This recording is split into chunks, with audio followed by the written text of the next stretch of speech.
देखो भैया सुनो ध्यान से, आपके पास कंडीशन क्या है? आपके पास कंडीशन है कि अब आपके पास सेकंड कंडीशन आएगी कि जब दिया गया डाइस कैसा है तुम्हारा, नॉन स्टैंडर्ड है। इसमें भी आपके पास एक कंडीशन आएगी कि जहां पे एक फेस हमें कैसी दे रखी हो, कॉमन दे रखी हो, ठीक है ना, एक फेस हमारे पास क्या हो, कॉमन हो। जैसे मान लो आपके पास एक क्वेश्चन दिया है,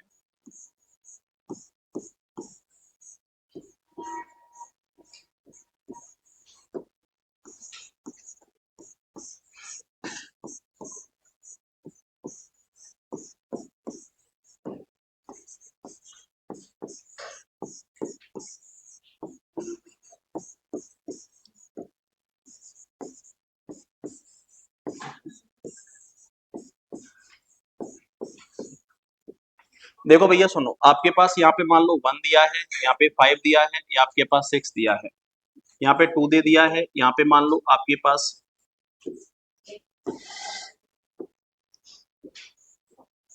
यहाँ पे मान लो 1 दे दिया है, यहाँ पे 4 दिया है, यहाँ पे 3 दिया है, ए दे दिया, बी दे दिया, सी दे दिया, डी दे दिया है, ए दे दिया है, एफ दे दिया है।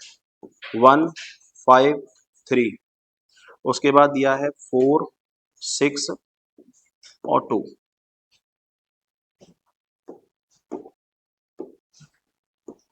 यहाँ पे दे दिया है मान लो 5, ठीक है ना। यहाँ पे है मान लो रेड, यहाँ पे दिया है ब्लू, यहाँ पे दिया है पिंक, यहाँ पे दिया है येलो, यहाँ पे दिया है मान लो पिंक, यहाँ पे दिया है ब्लैक। अब देखो आप प्रत्येक क्वेश्चन को देखो एक बार, प्रत्येक क्वेश्चन की यदि मैं बात करूं तो आपके पास कंडीशन है कि दिया गया डाइस कैसा है तुम्हारा, नॉन स्टैंडर्ड डाइस है, ठीक है ना। और आपके पास कंडीशन है एक फेस कैसी है तुम्हारी, कॉमन है। अब एक बार तो यहाँ पे दिया है 1 5 और 6, यहाँ पे दिया है 1 4 और 3, तो मैं कह सकता हूँ एक फेस तुम्हारी कैसी हो गई, कॉमन हो गई। यहाँ पे भी देखो एक फेस तुम्हारी कैसी हो गई, कॉमन। यहाँ पे भी देखो आपकी एक फेस क्या हो गई, कॉमन। यहाँ पे भी कौन कॉमन है तुम्हारा, 5 कॉमन है। यहाँ पे भी देखो एक फेस तुम्हारी कॉमन हो गई, कौन सी कॉमन हो गई, पिंक। यहाँ पे भी पिंक दिया है और यहाँ पे भी कौन दिया है, पिंक। लेकिन आपको यहाँ पे दो चीजें दिख रही है। एक सिचुएशन तो आपके पास ऐसी है कि जहां पे जो कॉमन फेस हमें दे रखी है ना, वो सेम फेसेस पर दे रखी है। एक सिचुएशन आपके पास ऐसी है कि जहां पे कॉमन फेसेस आपको अलग अलग फेसेस पे दे रखी है। समझ रहे हो मैं क्या कहना चाह रहा हूँ, ठीक है। जैसे मान लो मैं ऊपर वाले फेस की बात करूं तो यहाँ पे भी 1 है, ऊपर वाले फेस की बात करूं यहाँ पे भी 1 है, ऊपर वाले फेस की बात करूं यहाँ पे भी ए है, और ऊपर वाले फेस की बात करूं यहाँ पे भी ए है। तो मैं कह सकता हूँ ये जो कॉमन सतह आपको दे रखी है ना, जो कॉमन फेसेस आपको दे रखा है, वो भैया सेम फेसेस पे दे रखा है। लेकिन एक बात बताओ, यहाँ पे मान लो कॉमन फेस दिया है लेफ्ट वाले फेस पे, और यहाँ पे कॉमन नंबर किस पे दिया है, राइट वाले फेस पे। मतलब एक कंडीशन तो तुम्हारे पास ऐसी बनेगी जहां पे कॉमन फेसेस आपको सेम फेस पर दिया जाएगा, और दूसरी कंडीशन आपके पास ऐसी बनेगी जहां पे कॉमन आपको अलग अलग फेसेस पे दिया जाएगा। समझ पा रहे हो मैं क्या कहना चाह रहा हूं, तो सुनो। चाहे कॉमन सिमिलर फेस पर दिया जाए, चाहे कॉमन अलग अलग फेस पर दिया जाए, क्वेश्चन करने का तरीका हमेशा कैसा रहेगा, सेम रहेगा। अरे समझ रहे हो मैं क्या कहना चाह रहा हूँ, दोबारा सुनो। या तो कॉमन अलग अलग फेसेस पर दिया जाए, और या फिर कॉमन सेम फेस पर दिया जाए, क्वेश्चन करने का तरीका हमेशा कैसा रहेगा, सेम। आप सबसे पहले ये देखो कॉमन फेस हमारे पास कौन सी है, तो मैं कह सकता हूँ भैया कॉमन फेस हमारे पास कौन सी है, 1। तो आपको कुछ नहीं करना है कि जो भी कॉमन फेस हमें दे रखी है ना, उस कॉमन फेस से हमेशा क्लॉकवाइज डायरेक्शन में घूमना है। देखो मैं क्या कह रहा हूँ आप लोगों से कि जो भी कॉमन फेस हमें दिया है, उस कॉमन फेस से हमेशा कहाँ पे घूमना है, क्लॉकवाइज डायरेक्शन में घूमना है। तो सबसे पहले कौन दिया है, 1। 1 के बाद यदि क्लॉकवाइज डायरेक्शन में घूमेगा तो कौन आएगा, 6, और 6 के बाद लास्ट में कौन आ जाएगा, 5। अरे समझ रहे हो मैं क्या कहना चाह रहा हूँ। जो भी हमें कॉमन फेस दिया है, हमें कॉमन फेस से कहाँ पे घूमना है, क्लॉकवाइज डायरेक्शन में घूमना है। तो हमारे पास कॉमन फेस कौन सा है, 1, और 1 से यदि मैं क्लॉकवाइज डायरेक्शन में घूमू तो 1 के बाद कौन आएगा, 6, और 6 के बाद कौन आएगा, 5। पहला कंसेप्ट क्लियर है आप लोगों का, ठीक है। यहाँ पे कॉमन फेस कौन है तुम्हारा, 1। यहाँ से भी किस डायरेक्शन में घूमना है, क्लॉकवाइज। लेकिन ध्यान रखना कॉमन के नीचे हमेशा कॉमन रखा जाएगा। अरे कॉमन के नीचे हमेशा क्या रखोगे, कॉमन रखोगे। अब आपको पता है 1 के बाद क्लॉकवाइज घूमोगे तो कौन आएगा तुम्हारा 3, और 3 के बाद कौन आएगा 4। तो मैं कह सकता हूँ 5 का अपोजिट तो बनेगा 4, 6 का अपोजिट बनेगा 3, और ध्यान रखना कॉमन फेस का जो अपोजिट बनेगा वो हमेशा मिसिंग नंबर बनेगा। अरे समझ पा रहे हो मैं क्या कहना चाह रहा हूँ? आपके पास टोटल 1 से लेके 6 नंबर तक यदि लिखे जाएं तो मैं आपसे ये कह सकता हूँ 6 का अपोजिट तो 3 हो गया, 5 का अपोजिट 4 हो गया, तो जो कॉमन फेस होगा उसका अपोजिट कौन बनेगा, मिसिंग नंबर बनेगा। सपोज करो मिसिंग नंबर हमारे पास कितना है 2, तो मैं कह सकता हूँ 1 का अपोजिट क्या बन जाएगा, 2 बन जाएगा। अरे समझ पा रहे हो मैं क्या कहना चाह रहा हूँ? जैसे हमसे मान लो पहला क्वेश्चन पूछा है 5 का अपोजिट क्या होगा, तो एक बात बताओ 5 का अपोजिट क्या बनेगा, 4 बनेगा। जिस ऑप्शन में हमें 4 दिया जाएगा वही ऑप्शन हमारा आंसर बनेगा। मान लो हमसे पूछा है 6 का अपोजिट क्या बनेगा, तो 6 का अपोजिट क्या बनेगा, 3 बनेगा। जिस ऑप्शन में 3 दिया जाएगा वही हमारा आंसर होगा। मान लो आपसे पूछा है 1 का अपोजिट क्या बनेगा, तो 1 का अपोजिट क्या बनेगा, 2 बनेगा। जिस ऑप्शन में हमें 2 या फिर इनके अलावा जो भी दे रखा होगा वही हमारा क्या होगा, आंसर। जरूरी नहीं है कि भैया कॉमन का जो आपके पास 1 से लेके 6 तक ही नंबर आपको दिए जाए, ठीक है ना। जनरली माने जाते हैं 1 से लेके 6 तक नंबर।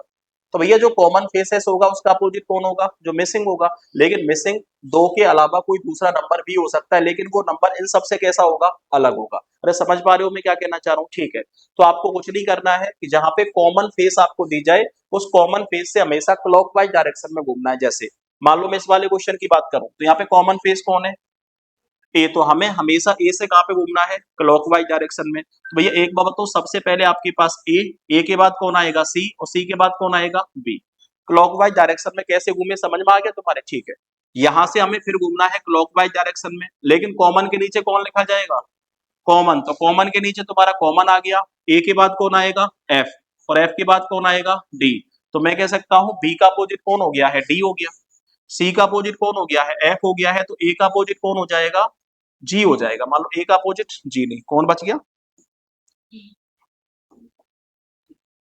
ए का अपोजिट कौन हो जाएगा ई। मैंने बोला था ना मिसिंग नंबर क्या होगा, एक दूसरे का अपोजिट होगा। यदि बी का अपोजिट पूछा है तो आंसर डी बनेगा, सी का अपोजिट पूछा है तो आंसर एफ बनेगा। ए का अपोजिट मतलब ए कॉमन है, कॉमन का अपोजिट कौन बनेगा, मिसिंग नंबर। और मान लो मिसिंग नंबर हमारे पास क्या दिया है, ई दिया है, तो जिस ऑप्शन में हमें ई दिया जाएगा वही हमारा आंसर होगा। अरे कॉमन फेस जब दी जाएगी तो आंसर निकाल सकते हो नहीं निकाल सकते, निकाल सकते हो। जैसे अगला हमारे पास कॉमन कौन है 5, कुछ नहीं करना, कॉमन से कहां पे घूमना है, क्लॉकवाइज डायरेक्शन में। तो सबसे पहले कौन आएगा 5, 5 के बाद 1, और 1 के बाद कौन आएगा 3। कॉमन के नीचे हमेशा कॉमन लिखोगे, तो कॉमन हमारे पास कौन है 5। यहां से भी क्लॉकवाइज घूमोगे तो 5 के बाद कौन आएगा 4, और 4 के बाद कौन आएगा 6। 3 का अपोजिट हो गया है 6, 1 का अपोजिट हो गया है 4, और 5 का अपोजिट हो गया है मिसिंग नंबर। मान लो मिसिंग कौन है 2, तो जिस ऑप्शन में हमें 2 दिया जाएगा वही ऑप्शन हमारा आंसर बन जाएगा। मान लो क्वेश्चन में ये पूछा है कि 3 का अपोजिट क्या बनेगा, तो आंसर है 3 का अपोजिट क्या बनेगा, 6 बनेगा। मान लो आपसे पूछा है 4 का अपोजिट क्या बनेगा, तो 4 का अपोजिट क्या होगा, 1 होगा। मान लो आपसे पूछा है 2 का अपोजिट क्या बनेगा, तो 2 का अपोजिट क्या बनेगा, 4 बनेगा, सॉरी 2 का अपोजिट क्या बनेगा, 5 बनेगा। जिस ऑप्शन में ये दे रखा होगा वही ऑप्शन हमारा आंसर हो जाएगा। तो मुझे बताओ ऐसी सिचुएशन में अपोजिट फेसेस कैसे निकालेंगे, ये बात आपकी समझ में आई या नहीं? ये वाली कंडीशन क्लियर है आपकी? ठीक है, जैसे मान लो यहाँ पे हमें जो कॉमन कलर दे रखा है वो कौन सा दे रखा है, पिंक दे रखा है। तो हमें पिंक से कहां पे घूमना है, क्लॉकवाइज डायरेक्शन में। तो मैं कह सकता हूँ यहाँ पे सबसे पहले कौन आ गया तुम्हारे पास पिंक, और पिंक से यदि क्लॉकवाइज घूमोगे तो पिंक से अगला कौन आएगा ब्लू, और ब्लू से अगला कौन आएगा रेड। तो पिंक के बाद आ जाएगा ब्लू, और ब्लू के बाद कौन आ जाएगा रेड। लेकिन आपको पता है पिंक के नीचे क्या लिखा जाएगा, पिंक लिखा जाएगा, ठीक है ना। तो पिंक के नीचे क्या लिख दिया आपने, पिंक लिख दिया। पिंक से अगला क्लॉकवाइज घूमोगे तो कौन आएगा, मान लो ब्लैक, ठीक है ना। ये कौन सा कलर है आपका, ब्लैक है।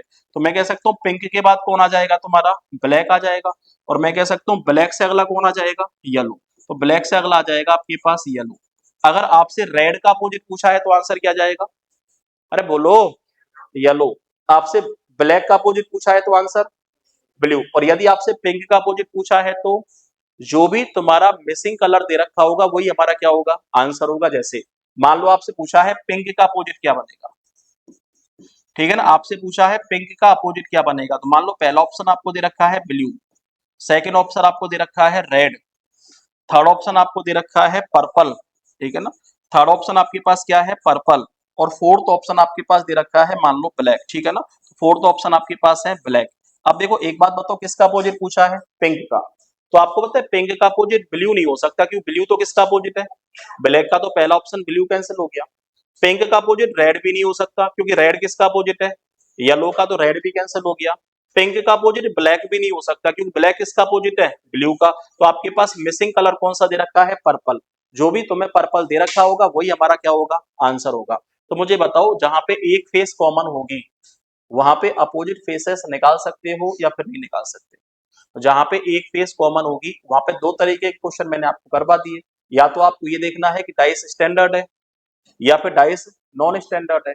यदि स्टैंडर्ड डाइस है तो सीधी सी बात है, अपोजिट फेसेस का सम हमेशा कितना करना है, 7 करना है। और यदि आपके पास नॉन स्टैंडर्ड डाइस है और यदि एक फेस क्या दे रखी है, कॉमन दे रखी है, तो कॉमन फेस से हमेशा किस डायरेक्शन में घूमना है, क्लॉक वाइज डायरेक्शन में घूमना है। अरे घूम जाओगे, कोई दिक्कत वाली बात तो नहीं है, अरे घूमने में कोई समस्या तो नहीं है आप लोगों को। क्लियर है मामला। चलो मैं दो क्वेश्चन दे रहा हूँ, उसका आंसर दे के बताओ आप लोग। इसका फोटो ले लो।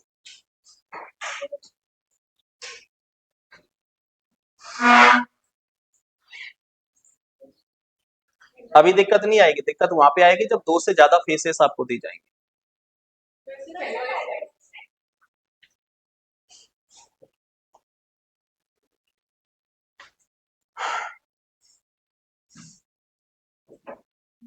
ये तो मैंने लास्ट टाइम करवा दी थी आप लोग।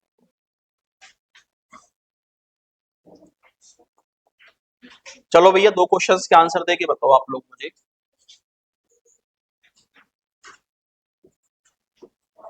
एक में तो पूछा है आपसे थ्री के अपोजिट।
निकालो भाई एक बार, अरे आंसर दे के बताओ।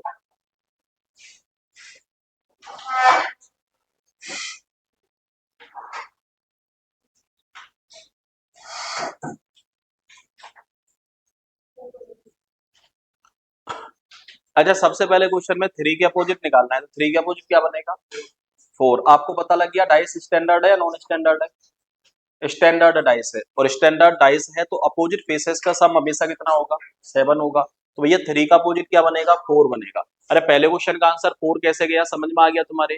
ठीक है, सेकंड क्वेश्चन ई के अपोजिट पूछा है। मुझे बताओ, दो सिचुएशन दे रखी है, एक फेस कॉमन दे रखा है या फिर नहीं दे रखा है। एक फेस कॉमन दे रखा है, और जब एक फेस तुम्हारा कॉमन दे रखा है तो मैं कह सकता हूँ भैया कॉमन फेस से कहाँ पे घूमना है, क्लॉकवाइज डायरेक्शन में घूमना है। तो कॉमन फेस आपके पास कौन है, बी।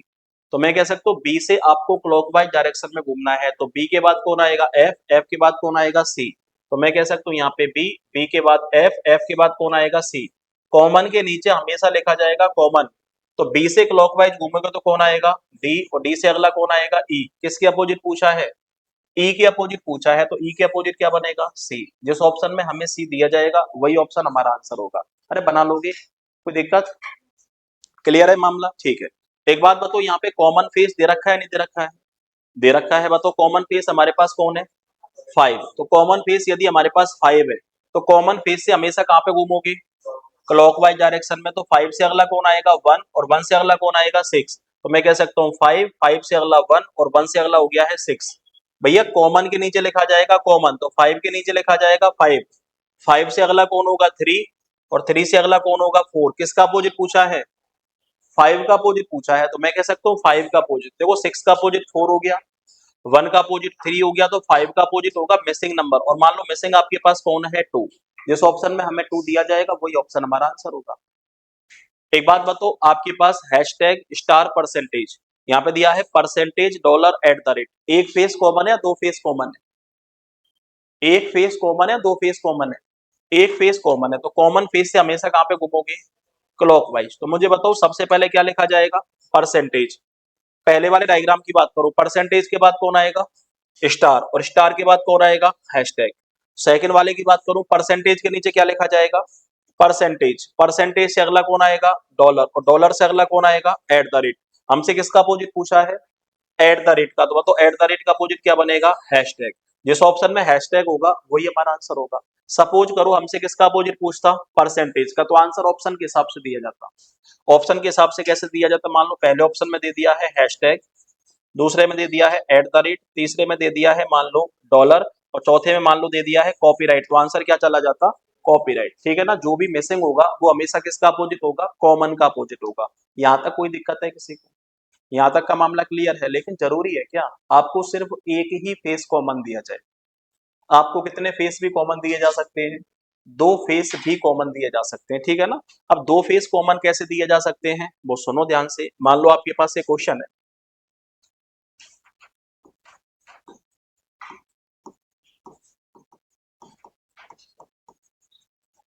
जब आपके पास दो फेस कॉमन दे रखी हो, कैसे दे रखी हो भैया, मान लो यहाँ पे दिया है ए, यहाँ पे दिया है बी और यहाँ पे दिया है सी। यहाँ पे दिया है आपके पास ए, यहाँ पे दिया है सी और यहाँ पे दिया है डी।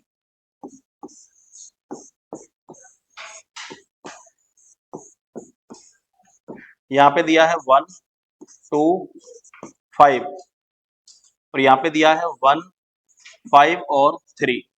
देखो एक चीज ध्यान रखना आप लोग कि जहां पे हमें दो फेस कॉमन दिए जाए, अरे सुन लो दोबारा से, जहां पे दो फेस कॉमन दिए जाए वहां पे जो आपका अलग नंबर होगा, मतलब कॉमन के अलावा जो नंबर होगा उसका ही अपोजिट हम लोगों से पूछ सकता है। यदि उसके अलावा किसी नंबर के अपोजिट हमसे पूछेगा तो आंसर निकालने का तरीका कुछ और रहेगा। तो एक बात बताओ, यहाँ पे दिया है ए बी सी और यहाँ पे क्या दिया है ई सी डी। तो मैं कह सकता हूँ यहाँ पे जो ए है वो भी कॉमन हो गया और यहाँ पे सी भी कैसा हो गया है, कॉमन हो गया है। ठीक है ना, कितनी फेस कॉमन हो गई, दो फेस कॉमन हो गई। और जहां पे दो फेस हमें कॉमन दे दी जाए वहां पे जो डिफरेंट फेस होंगी वो आपस में एक दूसरे के अपोजिट होंगी। तो मैं कह सकता हूं यहाँ पे डिफरेंस फेस कौन सी है, बी, और डिफरेंस कौन सा है, डी। तो मैं कह सकता हूँ अपोजिट कन्फर्म सिर्फ इन दोनों का ही निकाला जा सकता है।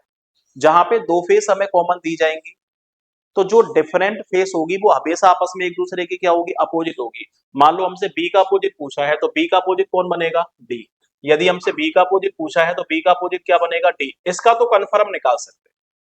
भैया आपके पास कंडीशन क्या है कि जहां पे दो सतह हमें सिमिलर दे रखी हैं तो वहां पे जो आपके पास सिमिलर फेस नहीं दे रखा है वो आपस में एक दूसरे का क्या होगा, अपोजिट होगा। देखो दो फेस कौन कौन से सिमिलर है, तो हमारे पास ए और सी सिमिलर है।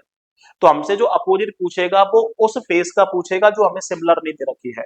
तो सिमिलर फेस हमें कौन कौन सा नहीं दे रखा, एक तो बी नहीं दे रखा और एक कौन सा नहीं दे रखा, डी। तो मैं कह सकता हूँ बी का अपोजिट क्या बनेगा, डी बनेगा, और डी का अपोजिट क्या बनेगा, बी। एक चीज तो क्लियर हो गई कि जो असमान फेसेस होंगी वो एक दूसरे के अपोजिट होंगी। लेकिन मान लो कभी कभी एग्जामिनर के दिमाग में खुरापाती सवाल आ जाते हैं, ठीक है ना, तो वो आपसे कभी कभी क्या पूछ लेता है कि भैया एक बात बताओ ए का अपोजिट क्या बनेगा। अब एक बार तो कंसेप्ट तो हमारे पास क्या है कि जो असमान सतह होंगी वो एक दूसरे के अपोजिट होंगी। लेकिन मान लो आपसे सिमिलर फेस का पूछ लिया, आपसे ये पूछ लिया है ए का अपोजिट क्या बनेगा। तो मैंने आपको ये बताया था कि कोई भी दो नेबर फेसेस एक दूसरे के अपोजिट नहीं हो सकती, कोई भी दो पड़ोसी सतह एक दूसरे के अपोजिट नहीं बनेगी। और जब कोई भी दो पड़ोसी सतह एक दूसरे के अपोजिट नहीं बनेगी तो मैं कह सकता हूँ ए के पड़ोस में कौन बैठा है, बी बैठा है। तो मैं कह सकता हूँ ए का पड़ोसी कभी भी बी है तो ए का अपोजिट कभी भी बी नहीं हो सकता, क्योंकि पड़ोसी कभी क्या नहीं हो सकता, अपोजिट नहीं हो सकता, ये चीज मैं आपको पहले दिन से बताता रहा हूँ। ए के पड़ोस में कौन बैठा हुआ है, सी। तो मैं कह सकता हूँ सी भी ए का कभी भी अपोजिट नहीं बन सकता। अरे क्यों नहीं बन सकता, समझ में आ गया तुम्हारे, ठीक है। ए के पड़ोस में कौन बैठा हुआ है, डी। तो मैं कह सकता हूँ डी भी कभी ए का अपोजिट नहीं बन सकता। तो मैं कह सकता हूँ देखो, ए खुद अपना अपोजिट बन नहीं सकता, ए का अपोजिट बी भी नहीं बन सकता, ए का अपोजिट सी भी नहीं बन सकता, ए का अपोजिट डी भी नहीं बन सकता। तो मैं कह सकता हूँ चार कंडीशन तो तुम्हारी कैंसिल हो गई। ना तो ए का अपोजिट खुद ए बन सकता है, ना ही ए का अपोजिट बी बन सकता है, और ना ही ए का अपोजिट सी बन सकता है, ना ही ए का अपोजिट डी बन सकता है। आपके पास टोटल फेस कितनी होती है, 6 होती है। और आपके पास कितने ऑप्शन कैंसिल हो गए, 4 ऑप्शन कैंसिल हो गए। तो मैं कह सकता हूँ जो रिमेनिंग फेसेस बची है वो किसकी अपोजिट हो सकती है, भैया वो ए की अपोजिट हो सकती है। मान लो रिमेनिंग फेसेस आपके पास कौन सी बची है, एक तो मान लो डी बची है, और एक आपके पास डी तो नहीं बची, एक आपके पास कौन सी बची है, ई बची है, और एक कौन सी बची है, एफ। तो ध्यान रखना, ई और एफ में से फिक्स नहीं किया जा सकता भैया ए का अपोजिट कौन बनेगा। यदि ऐसा क्वेश्चन आपसे पूछा है तो ऑप्शन में आपको दोनों फेस एक साथ मिलेंगी, या तो ई और या फिर एफ। ना तो आंसर कंफर्म ई जा सकता है, ना ही कंफर्म आंसर एफ जा सकता है। आपको यदि ऑप्शन मिलेगा, यदि आपको ऐसा क्वेश्चन मिलेगा, तो सबसे पहली बात तो यही है कि जो असमान फेसेस होंगे उनका अपोजिट पूछेगा। लेकिन यदि असमान फेसेस का अपोजिट आपसे नहीं पूछा गया है तो आपको कुछ नहीं करना है, एक ही पड़ोसी सतहों को कैंसिल कर देना। उसके बाद जो आपके पास फेसेस बचेंगे, उसके बाद जो नंबर आपके पास बचेंगे वही एक दूसरे के क्या बनेंगे, अपोजिट। तो मैं कह सकता हूं ए का अपोजिट या तो ई बन सकता है, या फिर ए का अपोजिट क्या बन सकता है, एफ। जिस ऑप्शन में आइदर ई और एफ दे रखा होगा वही ऑप्शन हमारा क्या होगा, आंसर होगा। तो समझ पा रहे हो मैं क्या कहना चाह रहा हूँ। लेकिन कभी कभी और खुरापाती कर देता है एग्जामिनर, ठीक है ना। अब यहाँ पे क्वेश्चन किसके हिसाब से देगा, ऑप्शन के हिसाब से। मान लो पहले ऑप्शन में दे दिया है बी, दूसरे ऑप्शन में दे दिया है सी, तीसरे ऑप्शन में दे दिया है मान लो डी, और चौथे ऑप्शन में दे रखा है एफ। अब कोई ऑप्शन आपके पास नहीं है, सिर्फ हमारे पास 4 ऑप्शन है। तो आपको पता है ए का अपोजिट बी नहीं हो सकता क्योंकि बी इसका पड़ोसी है, ए का अपोजिट सी नहीं हो सकता क्योंकि सी इसका पड़ोसी है, ए का अपोजिट डी नहीं हो सकता क्योंकि डी इसका पड़ोसी है। अब कंफर्म आंसर क्या चला जाएगा, एफ चला जाएगा, ठीक है। आंसर किसके हिसाब से दिया जाएगा, आंसर आपका हमेशा ऑप्शन के हिसाब से दिया जाएगा। मान लो आपको पांचवा ऑप्शन दे रखा है ई या एफ, तो अब आंसर 4 नंबर का नहीं जाएगा, अब आंसर कौन सा जाएगा, 5 नंबर का, कि भैया या तो ई हो सकता है और या फिर आंसर क्या हो सकता है, एफ हो सकता है। कोई एक फेस फिक्स नहीं किया जा सकता। अरे क्यों नहीं किया जा सकता, बात समझ में आई या फिर नहीं आई। मान लो आपके पास कंडीशन है, यहाँ पे कौन कौन आपके पास कॉमन दे रखा है, एक तो 5 कॉमन दे रखा है, एक आपसे कौन दिया है, 1 कॉमन दिया है। तो मैं आपसे ये कह सकता हूं कि यदि 2 का अपोजिट पूछा है तो 2 का अपोजिट क्या बनेगा, 3। कन्फर्म है कि 2 का अपोजिट 3 बनेगा, और यही आपसे पूछेगा। लेकिन मान लो आपसे ये ना पूछे, आपसे ये पूछ ले कि बताओ 3 का अपोजिट, सॉरी, आपसे पूछे 5 का अपोजिट क्या बनेगा, तो मैं कह सकता हूँ 5 का अपोजिट क्या नहीं हो सकता, 1 नहीं हो सकता। 5 का अपोजिट क्या नहीं हो सकता, 2 नहीं हो सकता। 5 का अपोजिट क्या नहीं हो सकता, 3 नहीं हो सकता। और 5 खुद अपना अपोजिट हो नहीं सकता।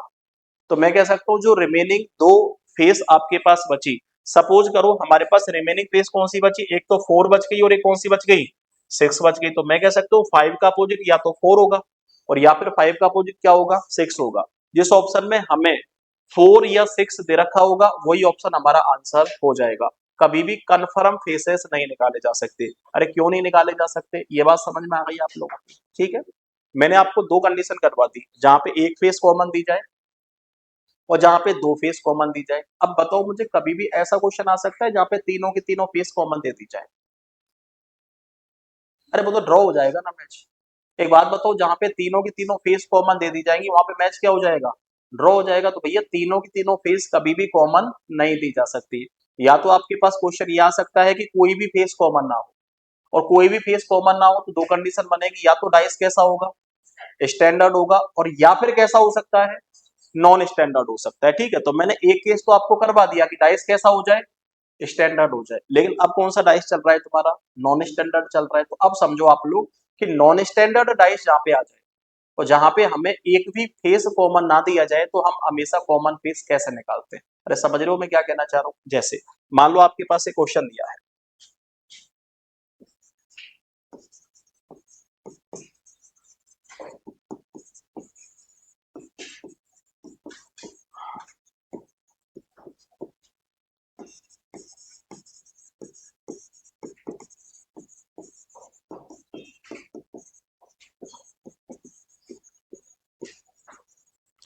हाँ जी, एक बात बताओ, आपके पास कंडीशन है,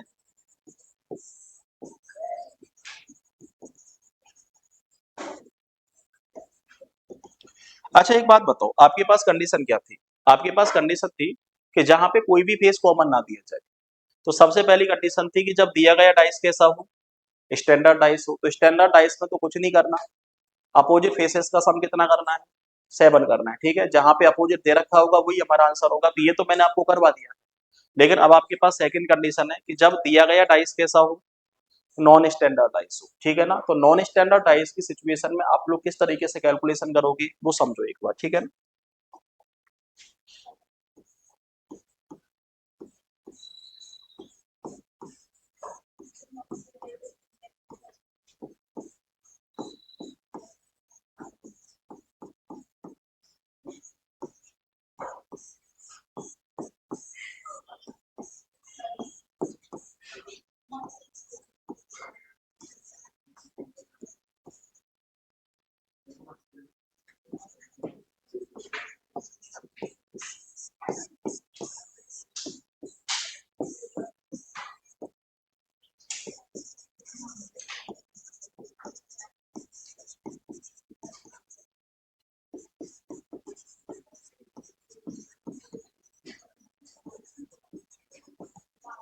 हाँ जी, अब ऐसे देखो आप, एक बात बताओ, जो 3 क्वेश्चन मैंने आपको लिखवाए हैं उसमें कोई भी फेसेस कॉमन दिया है क्या? इनमें कोई भी फेस हमें कॉमन नहीं दिया है। और आपको पता है मैंने कहा था कि नंबर के अलावा जो भी कंडीशन आपको दी जाए वो हमेशा नॉन स्टैंडर्ड में काउंट होती है, ठीक है ना। हम स्टैंडर्ड का पता सिर्फ कब लगा सकते हैं, जब नेबर फेसेस का सम कितना नहीं होगा, 7 नहीं होगा, ठीक है। लेकिन जहां पे हमें नंबर दिया ही नहीं जाएगा तो वहां पे कैसे 7 करोगे आप लोग, ठीक है। जब 7 नहीं करोगे तो ऐसे केस में सारे डाइस कैसे होते हैं, नॉन स्टैंडर्ड डाइस ही होते हैं। समझ रहे हो मैं क्या कहना चाह रहा हूँ, ठीक है। अब सुनो ध्यान से, हमसे पूछा है मान लो कि बी का अपोजिट क्या बनेगा। अब देखो हमें किसका अपोजिट निकालना है, बी का अपोजिट निकालना है। तो सीधी सी बात है, यदि हमें बी का अपोजिट निकालना है तो सबसे पहले ये देखना होगा स्टैंडर्ड है या फिर नॉन स्टैंडर्ड है। तो हमें पता लग गया कैसा डाइस है, नॉन स्टैंडर्ड है। यहाँ पे आपको पता है नेबर फेसेस का सम कितना हो रहा है, 7 हो रहा है, तो हमें पता लग गया ये भी कैसा है तुम्हारा, नॉन स्टैंडर्ड है। आपको पता है blue, red, black, yellow, pink, white, यहाँ पे भी कैसा डाइस है तुम्हारा, नॉन स्टैंडर्ड डाइस ही है, ठीक है ना। मान लो आपसे पूछा है बी का अपोजिट क्या बनेगा, तो एक चीज ध्यान रखना, बी का अपोजिट कभी भी ए नहीं बन सकता, ये कंफर्म है। क्योंकि नेबर फेसेस कभी एक दूसरे का अपोजिट नहीं हो सकता। तो बी का अपोजिट एक तो ए नहीं बन सकता, और बी का अपोजिट क्या नहीं बन सकता, सी नहीं बन सकता। तो मैं कह सकता हूँ बी का अपोजिट या तो डी हो सकता है, या फिर बी का अपोजिट ई हो सकता है, या फिर कौन हो सकता है, एफ। कोई भी एक फेस फिक्स नहीं की जा सकती। तो बी का अपोजिट या तो डी बन सकता है, या फिर ई बन सकता है, या फिर एफ बन सकता है। कुछ भी फिक्स नहीं किया जा सकता। अरे क्यों नहीं किया जा सकता, समझ में आ गया तुम्हारे, ठीक है। जैसे मान लो आपसे पूछा है भैया, यहाँ पे पूछा है मान लो 6 के अपोजिट क्या बनेगा। तो देखो जिस ऑप्शन में ये दे रखा होगा वही ऑप्शन हमारा आंसर होगा। लेकिन अब यहाँ पे आंसर अलग तरीके से दे दिया। 6 के अपोजिट पहले ऑप्शन में दिया है 1, सेकंड ऑप्शन में दिया है 3, थर्ड ऑप्शन में आपको दिया है मान लो 6, ठीक है ना, और फोर्थ ऑप्शन में आपको दिया है 5। अब हमें ये चेक करना है, अब देखो आइदर और वाला ऑप्शन हमें नहीं दे रखा। और जब आइदर और वाला ऑप्शन हमें नहीं दे रखा है तो हमें क्या करना होगा कि भैया कोई ना कोई एक फिक्स नंबर हमें आंसर देना होगा। या तो आप इस तरीके से दे लो कि भैया 6 का अपोजिट कभी भी क्या नहीं हो सकता, 1 नहीं हो सकता, क्योंकि 1 तो इसका क्या है, पड़ोसी है। भैया 6 का अपोजिट कभी भी 3 नहीं हो सकता, क्योंकि 3 भी इसका क्या है, पड़ोसी है। आपको पता है 6 खुद अपना अपोजिट हो नहीं सकता, तो आंसर आपके पास क्या जाएगा, 4। अरे आंसर आपके पास ये कैसे गया, समझ में आ गया तुम्हारे, कोई दिक्कत वाली बात तो नहीं। ध्यान रखना, ऐसे क्वेश्चन में कभी भी फिक्सेशन नहीं किया जा सकता। ऐसे क्वेश्चन में यदि आइदर और का ऑप्शन दिया है तो कंफर्म है आंसर हमेशा आइदर और का ही जाएगा। यदि आइदर और का ऑप्शन नहीं दिया है तो आपको क्वेश्चन कुछ इस तरीके से देगा। ऐसे केसेस में आप चीजों को हमेशा इस तरीके से एडजस्ट करोगे। अरे क्लियर है मामला, कोई दिक्कत वाली बात तो नहीं है। जैसे मान लो अब आपके पास एक और क्वेश्चन दे दिया है, मान लो आपसे ये पूछा है ब्लू का अपोजिट क्या बनेगा। अब एक बार तो किसका अपोजिट पूछा है, ब्लू का। तो पहला ऑप्शन हमें क्या दे दिया है, येलो। दूसरा ऑप्शन दे दिया है पिंक, और तीसरा ऑप्शन हमें दिया है मान लो व्हाइट, और चौथा ऑप्शन हमें दिया है मान लो ब्लैक। अब मामला यहाँ पे गंभीर हो गया, ठीक है ना। अब एक बात बताओ, आपको पता है यदि मैं ब्लू के अपोजिट की बात करूं तो भैया ब्लू का अपोजिट रेड नहीं हो सकता, ब्लू का अपोजिट ब्लैक नहीं हो सकता, और ब्लू खुद अपना अपोजिट नहीं हो सकता। तो ब्लू का अपोजिट या तो येलो, तो ऑप्शन में तो येलो भी दे रखा है। ब्लू का अपोजिट या फिर पिंक, ऑप्शन में तो पिंक भी दे रखा है। ब्लू का अपोजिट या फिर व्हाइट, ऑप्शन में तो व्हाइट भी दे रखा है। और ब्लू का अपोजिट आपको पता है ब्लैक तो हो ही नहीं सकता, क्योंकि ब्लैक किसका पड़ोसी है, ब्लू का पड़ोसी है। लेकिन मामला गंभीर हो गया, अब तो यहाँ पे क्या दे दी है, हमें तीनों के तीनों सेम ऑप्शन दे दिए। तो अब ऐसी सिचुएशन में क्या करोगे, ऐसी सिचुएशन में आप हमेशा किसी एक सतह को कॉमन मानोगे, हमेशा एक सतह को क्या मानोगे, कॉमन मानोगे, ठीक है। ऐसे केस में हमेशा एक सतह को कॉमन मान के या तो क्लॉकवाइज घूम जाओ तो भी कंडीशन सेम बनेगी, या फिर क्या करोगे, ऐसे केस में ऊपर वाली सतह हमेशा ऊपर वाले के अपोजिट मानी जाती है, राइट वाली सतह हमेशा राइट वाले के अपोजिट मानी जाती है, लेफ्ट वाली सतह हमेशा लेफ्ट वाले के अपोजिट मानी जाती है। समझ रहे हो मैं क्या कहना चाह रहा हूं, ऐसे केस में कुछ नहीं करना है, या तो कोई एक फेस कॉमन करके क्लॉकवाइज घूम जाओ। मान लो आपने येलो फेस कॉमन कर लिया और यहाँ पे ब्लू कॉमन कर लिया, ऊपर वाली फेस ले ली, तो एक बात बताओ यहाँ पे आपके पास कौन आएगा, ब्लू। क्लॉकवाइज घूमोगे तो कौन आएगा, ब्लैक। और ब्लैक के बाद कौन आएगा आपके पास, रेड, ठीक है ना। यहाँ पे येलो के ब्लू के नीचे क्या लिखोगे, येलो। येलो के नीचे कौन आएगा, व्हाइट। और व्हाइट के नीचे कौन आ जाएगा तुम्हारा, पिंक। एक कंडीशन तो तुम्हारे पास ये है, दूसरी क्या है, ऊपर वाली सतह ऊपर वाली की अपोजिट, राइट वाली सतह राइट वाले की अपोजिट, और लेफ्ट वाली सतह किसकी, लेफ्ट वाले की अपोजिट हो जाएगी। तो बताओ किसका अपोजिट पूछा है, ब्लू का। तो मैं कह सकता हूँ ब्लू का अपोजिट। अब आंसर क्या चला जाएगा, येलो। जिस ऑप्शन में हमें येलो दिया जाएगा वही ऑप्शन हमारा आंसर हो जाएगा। तो यहाँ तक की कंडीशन मैंने करवाई। आपकी किताब में बहुत सारे क्वेश्चन ऐसे दे रखे, उन सारे के सारे क्वेश्चंस को क्या कर लेना, कंप्लीट कर लेना। आगे की कहानी के बारे में कल बात करेंगे अपन, ठीक है ना।